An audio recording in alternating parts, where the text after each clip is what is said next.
Hello, hockey fans! Welcome back to the Hockey Flow. My name is Josh, and today is Sunday, May 8th, 2022. Man, we had a little bit of a disappointing end to the evening, Oilers fans, I will say, 4-0 to the Kings, but that's okay. We had some other wonderful games today. We had 3 other games. We are going to go through all those scores. We're going to get my reactions to them, talk through some of the big headlines and talking points for each game. We're going to go through some highlights as well.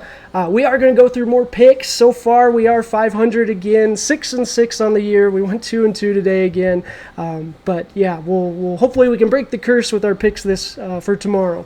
We are going to conclude our video this evening again with another article deep dive, this time brought to you again by The Athletic. I know they are paid to subscribe, so I do like finding articles there. Besides, they're just excellent reads. I do like to bring that to you guys and give you a glimpse into that. But yeah, so without further ado, we are going to jump right into it. We did have 2 games this evening, 2 games this morning and 2 games this evening. First and foremost, we're going to go through the morning and early afternoon game. We had the Bruins, Canes, and then we had the Wild and Blues. Looking at this one just right off the bat, we do see the Bruins. Man, you guys had a big game today, 5-2 over the Canes. Man, a big talking point in this one, though, is Brad Marchand. We're going to see him score a goal right here, but I got to admit, it was nice to see him stand up to Tony Deangelo today. And for Tony Deangelo, dude has done a great job this year of staying out of the news and keeping it clean, but man, all it took was just one moment here, and now Marchand's calling you a racist, and the world kind of agrees. There's just no place for that. So Tony Deangelo, man, get your stuff together. There's just no place in it for the game. Why are you calling out someone's nose? Like, that's just stupid. So, Brad Marchand, good for you, man. I think you gained some fans today. I know a lot of people have not been your biggest supporter, but I think you gained some fans today. I know I appreciate you standing up to that nonsense. And you scored a good goal. Overall, the game, it didn't feel that close either. The Bruins, I'm really surprised. You guys came out rocking and rolling. 5-2. I think you slipped an empty netter at the end, but still, Canes, you guys got to rebound, and we got to find it again. Those first 2 games, you look great. Bruins, keep riding it. This is wonderful. Jeremy Swayman, another strong game. Good for you guys. So hopefully you can ride the momentum into Game 5, potentially take the lead. I'm not sure which way I'm leaning yet on this one. Wild Blues, this was a fun one. I did take the Blues to win this one. A little disappointing for the Wild. This one felt like the Blues were kind of just in control most of the game. Big talking point for this one is probably for the Blues fans. No Scandella, he did exit the game. I should have mentioned too for the Bruins, no Charlie McAvoy this evening. So good for you guys to do this without him. But Scandella did get hurt this today for the Blues, so hopefully he's okay. Positive vibes definitely his way. 100%. That's never good to see. But yeah, good game for the Blues. I fully expect the Blues and Wild to keep this up. This has been a lot of fun so far. Canes Bruins tied 2-2. Wild Blues tied 2-2. But they feel like entirely different series. I don't know. It's really cool. So yeah, excellent early games. Let's move on to the afternoon and evening games. Maple Leafs Lightning. I tell you what, this one feels like a heavyweight fight. Every round or every game feels like a round, and I tell you what, they're just doing the knockout punches. I tell you what, every game feels like it's big, but it's the other side, right? We keep flipping. So Lightning rebounded as I predicted. I did think the Lightning were going to win this one. I didn't think it was going to be like this, but absolutely they slipped in a couple empty netters at the end to bring it to 7, but still an excellent game for the Lightning.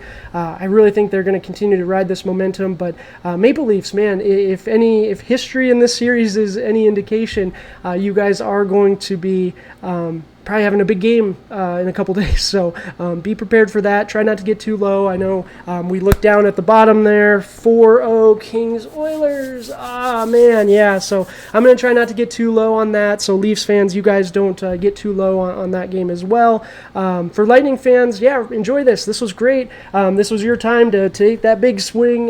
Maybe you guys can continue this momentum, though, maybe seize it a little bit, have the opportunity in a couple days to take a 3-2 series lead.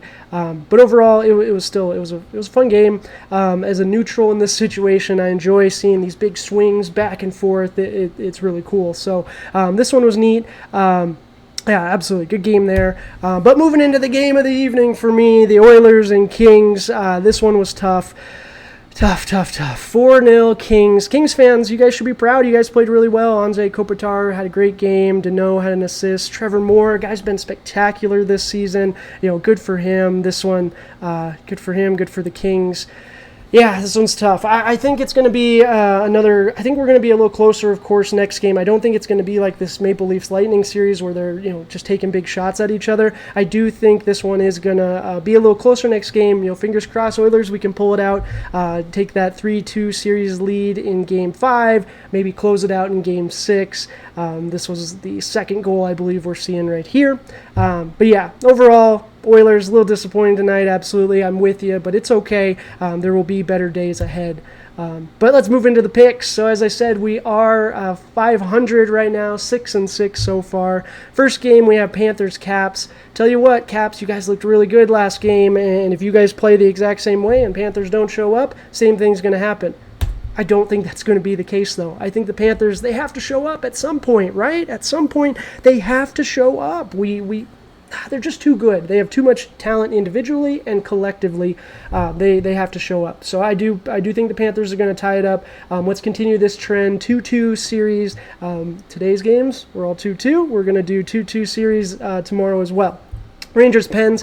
Like I said, sticking to that theme of the 2-2, Rangers are going to win this one, I think. Penguins, you guys are riding high right now. Domingue in goal played fairly well, but I just don't see Shesterkin laying another egg like that for the Rangers, and their offense is actually playing really well. The young line, Kakko, Laffy and Cheadle are clicking a little bit. Things are humming. Kakko had another goal, so good for them. I think the Rangers are going to win. Avs Predators, we're going to buck the trend a little bit. Avs are going to sweep here. This one's the only series that's not really close. It's not close. It's 3-0, and the Avs have dominated. So I think the Avs are going to sweep, get some rest for the second round. They're going to sweep this one 4-0. Avs win. Flames Stars. I think this might be game of the evening. Now, why the Flames are not scoring? That's a great question. That is actually going to be the subject of our article today, our article deep dive from The Athletic. We are going to take a look at why maybe they're not scoring. One of our excellent writers for The Athletic put together a wonderful piece. I don't want to spoil anything yet, so once we get there, we'll go through that. But I think the Flames are going to find this scoring. I think they're going to start clicking. Again, it's kind of like the Panthers. They have to, right? Like, we spent all year seeing these teams do certain things, and then all of a sudden in the playoffs, you just can't do it. I don't get it. But I think the Flames are going to rebound, tie the series up 2-2. We're going to have 3 2-2 series after tomorrow again. Very exciting. Also, a tidbit about the Oilers-Kings game. Oilers losing 4-0. I heard on the broadcast that now that means 10 of the 16 teams in the playoffs have lost by 4 or more goals at least once this playoffs. Kind of blew my mind. 10 out of the 16 teams? That's crazy. Now, on the subject of offense and blowing out your opponents, the Flames, they have not done that this year. The Calgary Flames offense has disappeared against Dallas. What's going wrong? And this is coming to us from The Athletic by Hailey Salvian.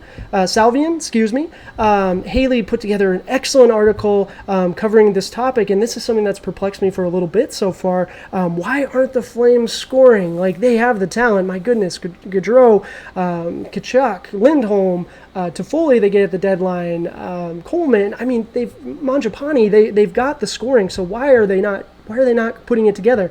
And Hailey did a wonderful job. She put six thoughts together on why the Flames are not scoring right now. I'm going to go through and give you 6 briefly. She did much more in-depth research. She gave us stats. She gave video examples. It was really an excellent article. I really encourage you guys to go ahead and hop on The Athletic and read that. I'll leave the link down in the description for you.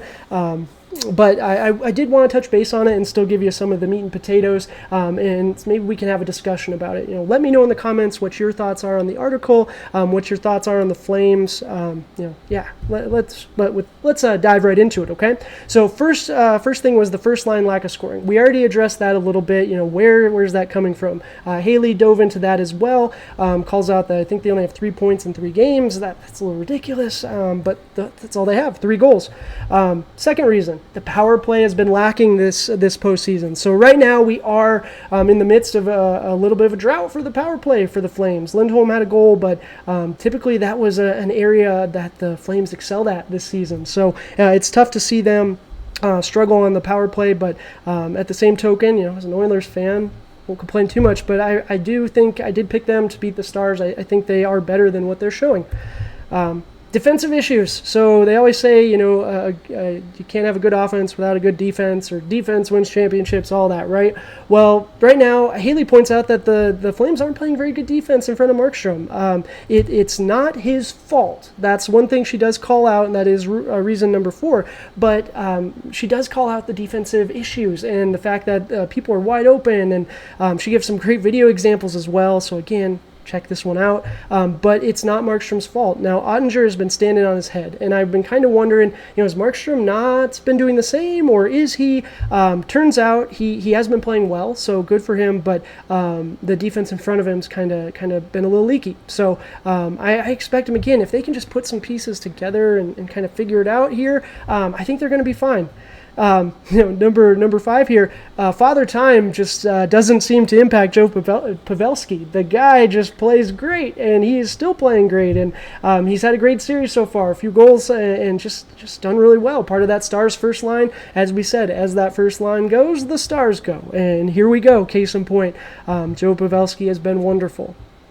Last but not least, though, and this is a great point, they've spent too much time on the penalty kill. You can't score goals if you're not at 5-on-5 and we're at power play. Like, if you're down a man, you're probably going to be defending, right? And if you do score shorthanded, it's not going to be one of your main first liners typically, but essentially you need discipline, right? And then Hailey goes into detail about the penalty time and how many minutes they're accumulating, and she just comes down to we need to be a little more disciplined. So I do believe that's an impact. I mean, the Oilers game tonight, we saw the same thing. Like, man, we were all over the place. McDavid had penalties. Kane, a 10-minute, he was done for the last 10 minutes. It's like, goodness. Darnell Nurse had some penalties. So penalties are a big talking point right now in the playoffs anyway, as the refs always seem to be. But for the Flames in particular, Hailey Salvian says that this is one of their biggest issues, and I trust her. I look forward to reading more articles by Hailey in the future. Again, let me know in the comments what you think. Let me know what you think about this piece in general, the article deep dive.